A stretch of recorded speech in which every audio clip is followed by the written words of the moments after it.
ശരി, ഷിബു മീരാൻ, നിങ്ങൾ എന്താ വ്യത്യസ്തമായ ഭരണമാണ് നടപ്പാക്കുക എന്ന ചോദ്യം ഒരു കൗതുകമായി നിൽക്കുകയാണ്. അപ്പോൾ 10 വർഷങ്ങൾക്ക് മുൻപ് നിങ്ങൾ ഭരിച്ചതിൽ നിന്നും ഒരുപാട് മാറ്റങ്ങൾ ഇനി ഈ 10 വർഷാനന്തരം ഉള്ള ഈ ഭരണത്തിൽ വേണ്ടിവരും എന്നുകൂടിയാണ് ഈ പറഞ്ഞതിൻ്റെ അർത്ഥം.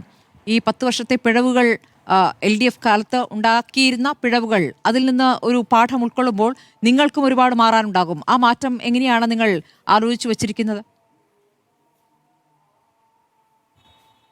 അതിനു മുൻപ് സ്മൃതി ഒരൊറ്റ പൊളിറ്റിക്കൽ കമന്റ്. ഇപ്പോൾ ഇവിടെ ഈ CPM പ്രതിനിധി ഒരു പരാജയപ്പെട്ട കമ്മ്യൂണിസ്റ്റ് പാർട്ടി പരാജയത്തെ എങ്ങനെ നോക്കി കാണുന്നു എന്നത് ആ പാർട്ടിയുടെ ഭാവിയെ സംബന്ധിച്ച് വളരെ പ്രധാനമുള്ള ഒരു കാര്യമാണ്. ഇവിടെ ഇപ്പോൾ 2021 വിജയം വിലയിരുത്തുന്നതിൽ തുടങ്ങി CPMന് തെറ്റുപറ്റുന്നുണ്ട്. യഥാർത്ഥത്തിൽ പിണറായി വിജയൻ ആൾദൈവമാണെന്നൊക്കെയാണ് അവർ മനസ്സിലാക്കി വെച്ചത്.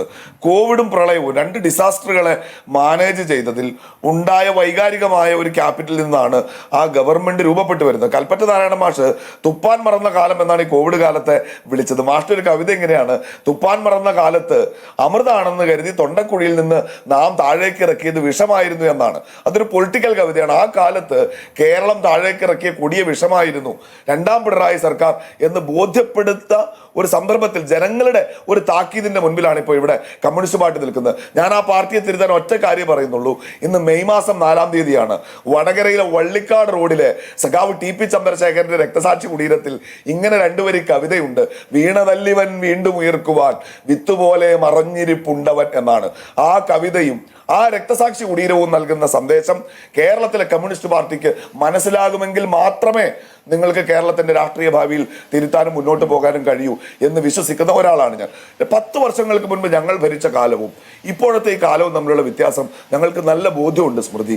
ഈ ദിവസം രാജ്യത്തിന്റെ മറ്റ് സംസ്ഥാനങ്ങളിൽ നിന്ന് പുറത്തു വന്ന തെരഞ്ഞെടുപ്പ് ഫലങ്ങളിൽ നിന്ന് ഞങ്ങളത് വായിച്ചെടുക്കുന്നുണ്ട്. രാജ്യത്ത് അധികാരത്തിലിരിക്കുന്നത് സംഘപരിവാറിന്റെ ഇന്ത്യൻ ഫെഡറലിസത്തെ വെല്ലുവിളിക്കുന്ന ഒരു ഗവൺമെന്റ് ആണ് എന്ന ബോധ്യം ഞങ്ങൾക്കുണ്ട് എന്നത് തന്നെയാണ് ഞങ്ങളുടെ പ്രതിരോധവും എന്ന് പറയുന്നത്. ആ ബോധ്യത്തോടെ ഏറ്റവും കൃത്യമായി ഇവിടുത്തെ പൊതുസമൂഹത്തെ ഒരുമിപ്പിച്ചു നിർത്തിക്കൊണ്ട് ഈ ഗവൺമെന്റിനോട് നെഗോഷിയേറ്റ് ചെയ്യാൻ, ആ നെഗോഷിയേറ്റിന്റെ ഒരു ഘട്ടത്തിൽ പോലും ഈ കേരളത്തിന്റെ മതനിരപേക്ഷ ബോധത്തെ, കേരളം ഞങ്ങളെ വിശ്വസിച്ചേൽപ്പിച്ച ഈ മാൻഡേറ്റിന്റെ രാഷ്ട്രീയ സന്ദേശത്തെ ഒറ്റുകൊടുക്കുന്ന നിലപാടുകൾ ഞങ്ങളിൽ നിന്നുണ്ടാവില്ല എന്ന വാക്കാണ് ഞങ്ങൾക്ക് പറയാനുള്ളത്. അത് തന്നെയാണ് ഞങ്ങളുടെ ബദൽ, അത് തന്നെയാണ് ഞങ്ങളുടെ പ്രതിരോധം. സ്മൃതി, ശരി, അതൊരു പ്രധാനപ്പെട്ട വാചകമായി ഞാൻ കാണുകയാണ്.